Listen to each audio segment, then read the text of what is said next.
I often have to remind myself the best advice I can provide a safe moving technician apprentice is to slow down to speed up.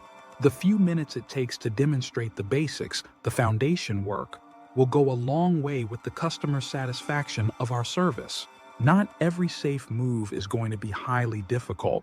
I know that most technicians enjoy the times when we have to split atoms to get a safe in or out of a location. They really enjoy the critical thinking aspect of the job. It's important for me as a foreman and trainer to build excitement around the steps that seem tedious and redundant.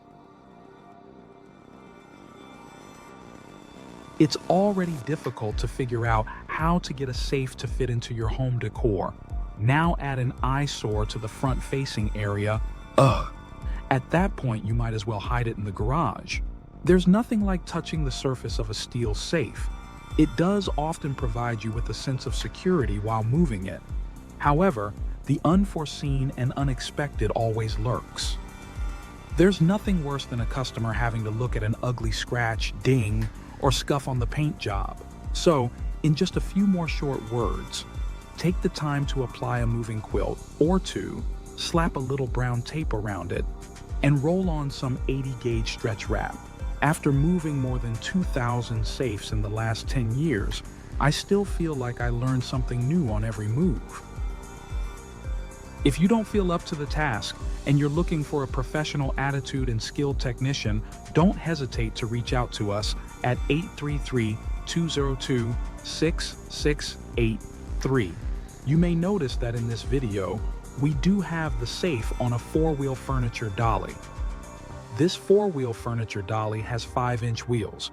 We chose to move it on this dolly versus all of our other options due to the multiple turns inside the customer's home. This can be one of the more difficult setups, however very rewarding after you have gotten the safe onto the furniture dolly. Once you have the safe on the dolly, your greatest concern is the weight distribution. It is very easy for the safe to topple and the furniture dolly to exit. This is the most common way that DIY consumers will attempt to or visualize how they should move a safe. However, they find out very quickly that it may feel almost impossible to get the safe up onto the dolly. If you want an idea of how we've taken a 1,000+ pound safe up 2 flights of stairs, watch this next video.